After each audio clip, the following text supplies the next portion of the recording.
অন্তর্বর্তী সরকারের উপদেষ্টা থাকা অবস্থায় নাহিদ ইসলামের পিএ ছিলেন আতিক মোর্শেদ। তার বিরুদ্ধে গত ৩০ মে শত কোটি টাকা বেহাতের অভিযোগ করেছেন গণ অধিকার পরিষদের সাধারণ সম্পাদক রাশেদ খান। এ অবস্থায় জানা যায় ৩০০ কোটি টাকা সহ গ্রেপ্তার হয়েছেন নাহিদ ইসলাম, যা ছড়িয়ে পড়েছে সামাজিক মাধ্যম থেকে শুরু করে ব্লগ সাইটেও। প্রশ্ন হচ্ছে, এমন গুজবের সূত্রপাত কোথা থেকে? বিস্তারিত জানাচ্ছেন শেখ ফরিদ।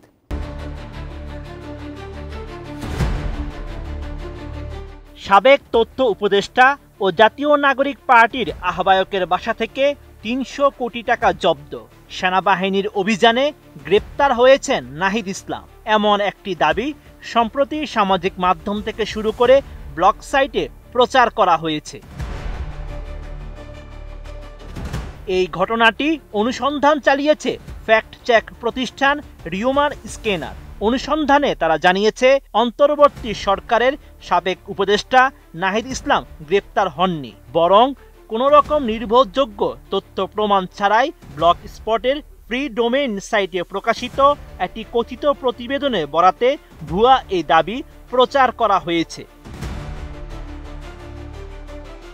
এই বিষয়ে অনুসন্ধানে প্রচারিত দাবিগুলোর পোস্টের কমেন্টে তথ্য সূত্র হিসেবে একটি ব্লগ পোস্টের লিংক দেওয়া হয়েছে। রিউমার স্ক্যানারের বিশ্লেষণে স্বাধীন নিউজ 24/7.blogspot.com নামের ব্লগ স্পটের বিনামূল্যের ডোমেইনের এই সাইটটি একটি ভুইপোর সাইট বলে প্রতীয়মান হয়। RICL TMX, যুগের পর যুগ স্থাপনা থাকে মজবুত। উক্ত লিঙ্কে সাবেক উপদেষ্টা ও জাতীয় নাগরিক পার্টির আহ্বায়কের বাসা থেকে ৩০০ কোটি টাকা জব্দ, সেনাবাহিনীর অভিযানে গ্রেপ্তার নাহিদ শীর্ষক শিরোনামে প্রকাশিত একটি প্রতিবেদন খুঁজে পাওয়া যায়। তবে প্রতিবেদন প্রকাশের তারিখ অদৃশ্য এবং প্রকাশক হিসেবে সময় টিভি শীর্ষক নাম দেখা যায়। স্বাভাবিকভাবে অন্তর্বর্তী সরকারের সাবেক উপদেষ্টা এবং জাতীয় নাগরিক পার্টির আহ্বায়ক নাহিদ ইসলাম গ্রেপ্তার হলে মূলধারার গণমাধ্যমগুলোতে ঢালাওভাবে সংবাদ প্রচার হওয়ার কথা।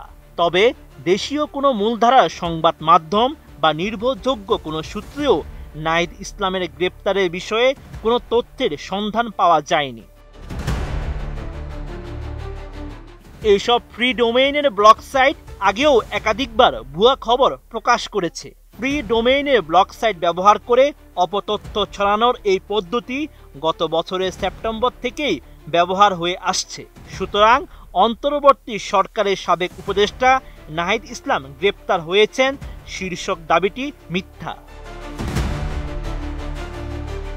Sheikh Farid, ATN news.